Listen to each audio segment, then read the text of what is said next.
And we're going to continue with our study of Ruth. Now, last week we talked about the will of God. We talked about really looking at how Ruth was an instrumental component to God working His will out. And we're going to continue that thought this week as we move on in, looking over these verses in chapter 1. So we're going to pick up at verse 7 through 15 of chapter 1. Ruth has now been introduced. We've looked at the basic situation of Elimelech and his family, chapter 1, verses 1 through 6, verse 7 through 22. We saw a wounded believer in Naomi. And now we're going back through these again and looking at Ruth and Orpah. And Ruth was placed in the will of God, in the plan of God. And we talked about this a lot last week. She was placed into the family of Elimelech, placed into what would be the line of David and eventually Christ. And the blessing that Ruth is going to be starts to be revealed beginning in verse 7. Because verse 6 says, when Naomi heard in Moab that the Lord had come to the aid of his people by providing food for them, she and her daughters-in-law prepared to return home. With her two daughters-in-law, she left the place where she'd been living and set out on the road that would take them back to the land of Judah. As I said, the blessing that Ruth is going to be begins to be revealed in verse 7 through verse 15. But there first had to be a refining that took place. And when we think about this, how is it that Ruth became the only choice for Boaz? Because it was quite possible, had both of those women come back, both gone into the field, who would have chosen? Both would have been daughters-in-law of Naomi. So, how is it that Ruth became the only choice for Boaz? By the time that Boaz meets her, she is the only daughter-in-law available from Naomi. In other words, she is the only one with the faith that could be counted on to be a believer in Jehovah, stay with Naomi, and be worth marrying Boaz and become an ancestor of David. So the question would have been, well, couldn't Orpah have been this as well? And at this point, with that type of question, we begin to look back into the providence of God. And we're going to delve into the providence as we go into chapter 2, verse 1. We're going to dig into that just a little bit further. But really, could Orpah have been a possibility for Boaz as well? Yes, she could have. But God knew her heart. Now, we've already noted. Yeah, thank you, Brad. I appreciate you doing that. This is the first Sunday of the month, and this is when we take our Sunday school offering. I always forget that, or virtually every month forget that. So thank you for doing that. Every time I see Debbie, she's taking money. Yeah, well, she is a Baptist. I mean, you know what I'm saying? 28 years, I know how to take money. We've already noted that Naomi's attitude in all that was happening was that she was a wounded believer. God used Naomi's bitterness, I've got nothing, which is basically how Naomi came across, to reveal what was true of both of these women. Now, it's interesting to think about this point. God will reveal what people are claiming to cling to around other people of God. In other words, there's a lot of people who attach themselves to churches, they attach themselves to believers, they attach themselves to situations, and they like the feel of it, they like the look of it, and they want to be considered a part of it, but they're not there for the right reason. Jesus laid this out in John's Gospel, chapter 6, after feeding the 5,000. John chapter 6, verses 22 through 33, then verses 48 through 59, and verse 66. All those passages deal with Christ's response to this. And if you remember, he fed the 5,000 with the loaves and the fishes and so forth, and then he left, and the people came looking for him, and he said, you know, you're only hunting me so you can get something to eat. And, and he went ahead and gave them within that passage. He said, I am the bread of life.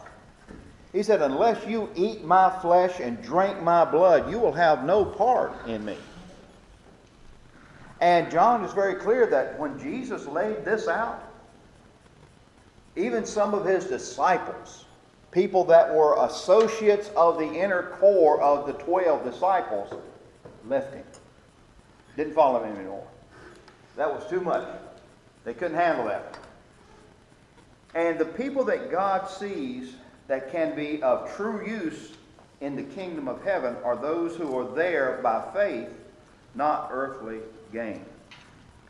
David saw this in his situation in life, and he recorded in Psalms 31, verses 10 through 12, that there were many who were forsaking him. And he listed them. He said there were enemies. Well, yeah, enemies are going to forsake you. But then he says his neighbors and his friends forsook him in the depth of his trial.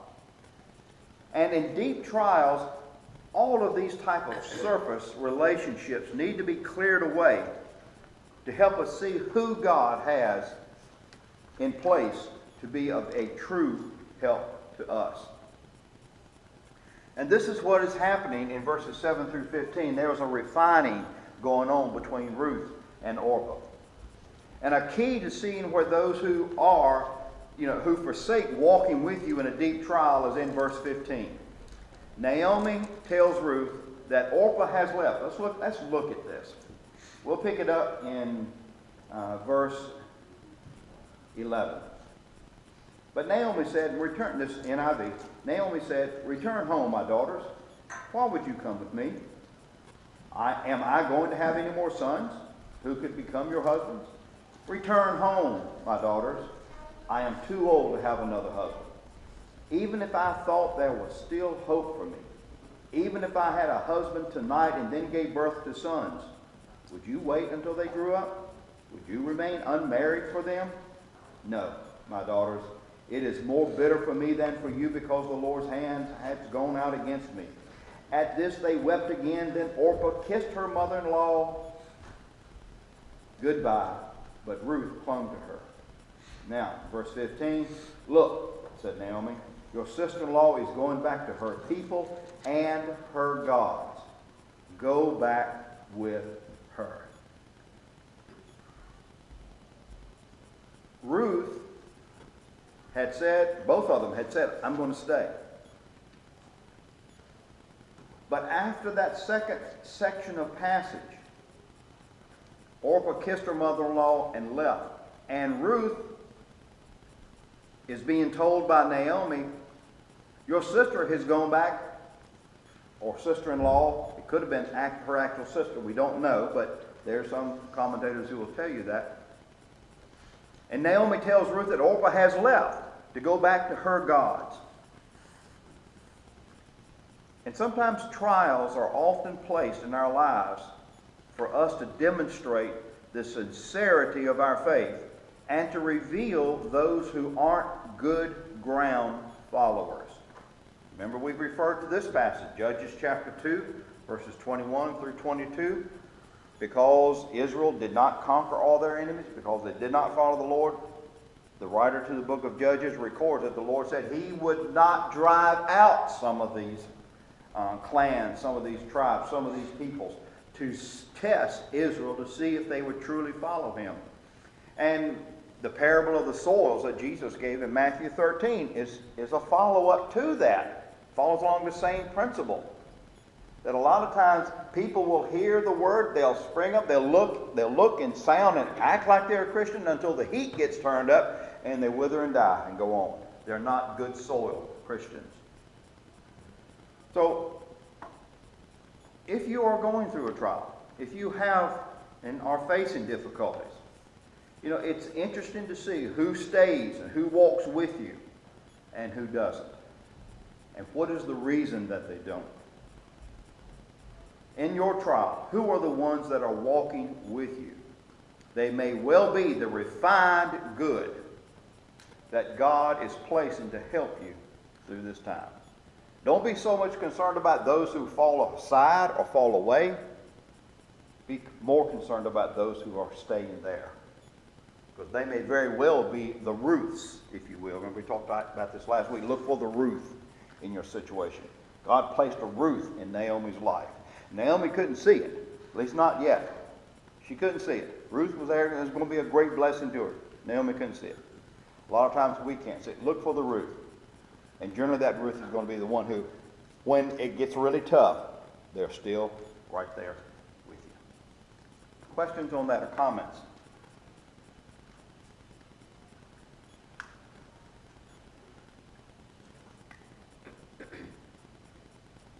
Okay. We're picking up with verses 15 through 22. We have Ruth's words.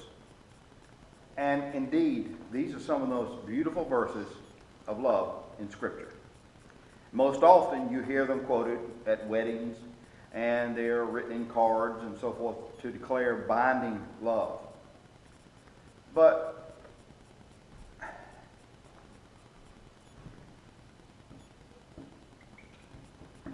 what made Ruth say those words?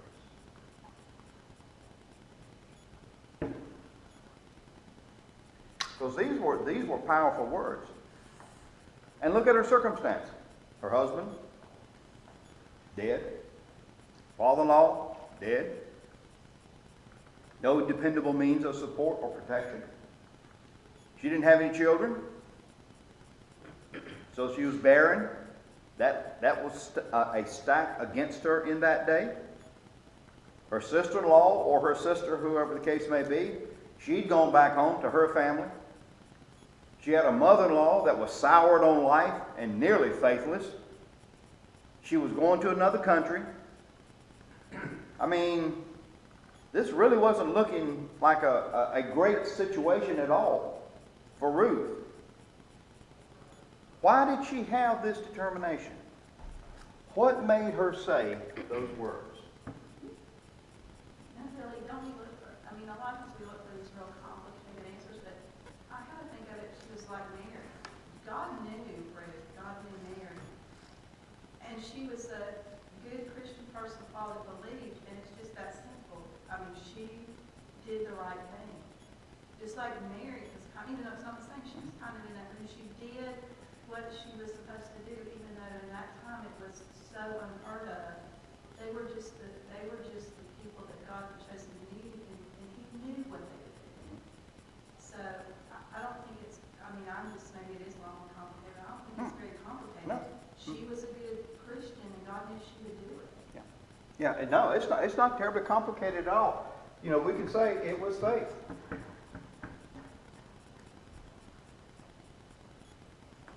But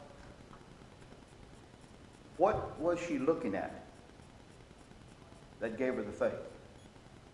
What was it that she was seeing?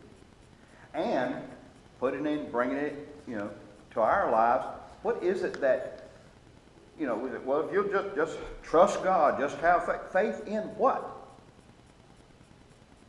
What am I believing? I don't have a husband, I don't have any kids, my mother-in-law's half nuts. I mean, what am I, don't need nobody to comment on that part of it, get you in trouble. It's on tape, you can go to court and everything, Everything seems to be stacked against me, yet my faith is leading me to utter the words that are some of the most beautiful words of the Bible. So, what was it? What did she see that produced this determination? I think, quite simply, and this is the essence, this is almost circular, if you will, with this. Her faith enabled her to see beyond. Being able to see beyond was the foundation to her faith. The essence of true devotion and true love is the ability to see beyond the visually obvious to something more real and worth dedication.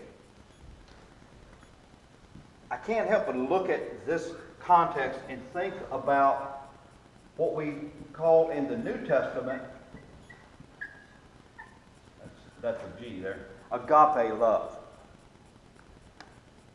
Loving an object for no other reason than the fact that you see the value of that object. Look at Ruth's situation. As I said, husband dead, father-in-law dead, sister gone, barren, no real prospects for the future based upon what Naomi's telling her. I ain't got nothing for you. Why don't you just go home to your gods and to your people? I mean, all the encouragement that she was getting from a believer, but she went ahead and said, don't urge me to leave you or to turn back from you. Where you go, I will go. Where you stay, I will stay. Your people will be my people, and your God, my God. Where you die, I will die, and there will I be buried. May the Lord deal with me, be it ever so severely, if anything but death separates you and me. Ruth saw in her faith beyond Naomi's bitterness to Naomi's devotion to her family, her people, and God, and realized this is worth following. She saw past the present circumstances to the possibility of a future that would be better regardless of what she might have or might not have and what she might have to give up or not. She saw past the life of Moab to the life of Israel as worthy of joining it. She saw past this life to life in Jehovah as the hope for her. It wasn't just to Naomi that Ruth pledged herself. She pledged herself to Israel and to Israel's God. Your people, and she's not talking about Elimelech's family so much, your people, the Jewish people, the nation of Israel, and your God. Had she just left it with your people, maybe it could have been said, well, she's talking about Elimelech's family. But when she said, your people will be my people, and your God, my God, she expanded it to the nation of Israel. She wasn't just limiting it to Elimelech or to the folks in that little nowhere town of Bethlehem. It was Israel and to Israel's God. And this is what separated her from Orpah. Orpah never got to clinging to God. She just clung to Naomi. And when Naomi was pretty convincing and stated to her that this is a dead end to cling to me, Orpah said, okay, I'm out of here then. Have a good life. I'm out of here. She left. But Ruth stayed because she was able to see beyond all that was surrounding her.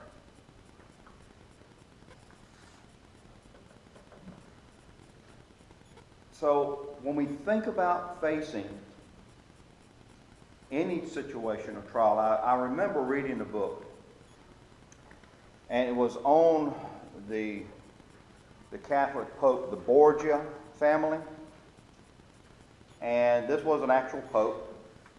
He bought his way in, bribed his way into the position of being a pope back in the 1500s, I think it was, 1400s, just before Martin Luther. He was one of the reasons there were people like Martin Luther that stood up against it.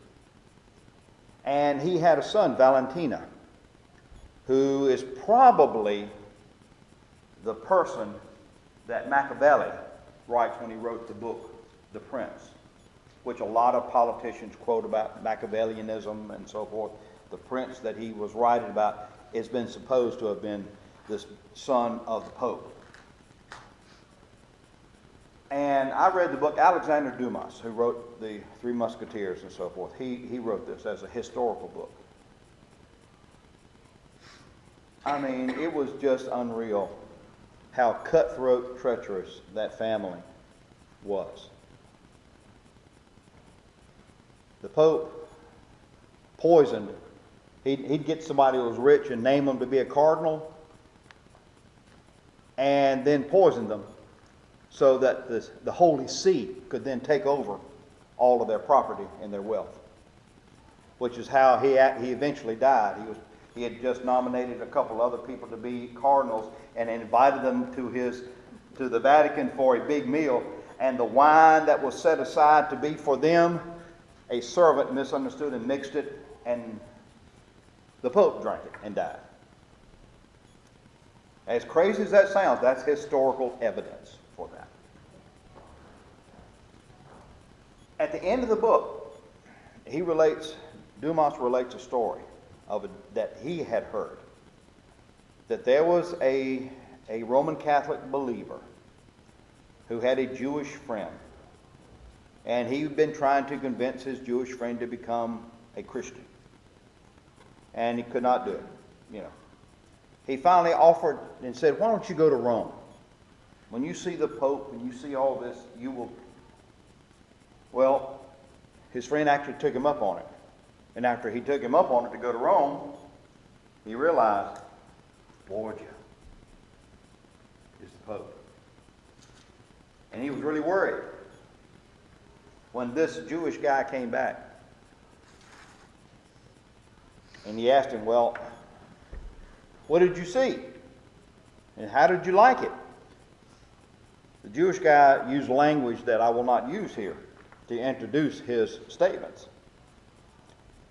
And he talked about the adultery, the lust, the greed, the vice, the criminality that he saw in Rome under the name of God.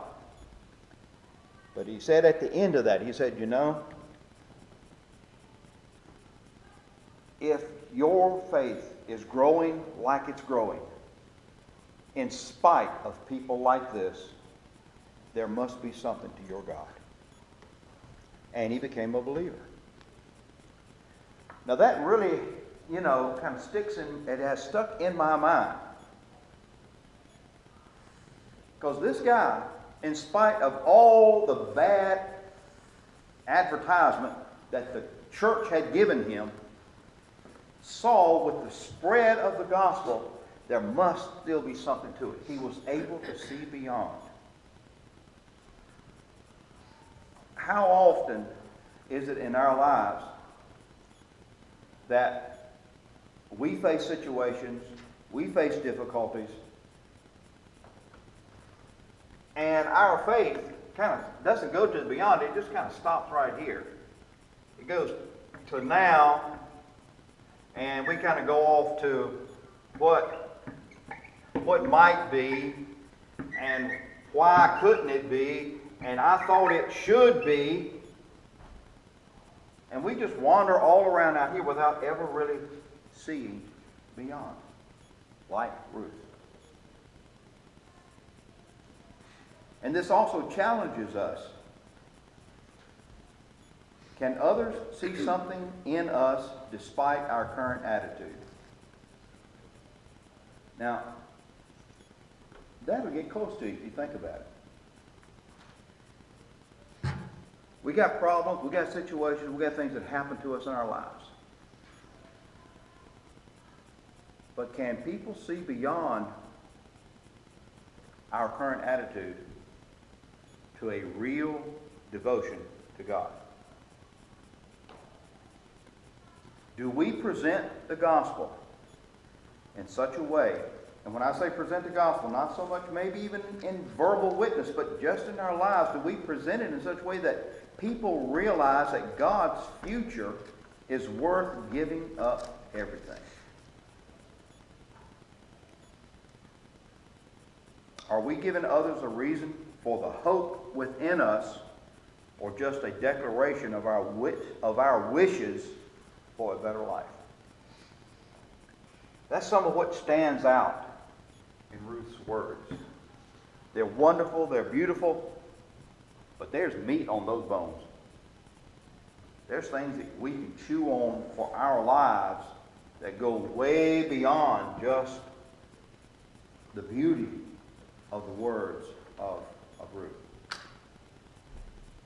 Comments?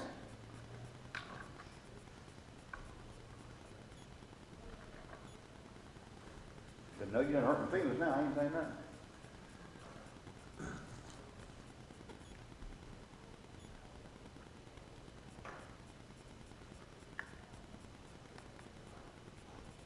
Okay.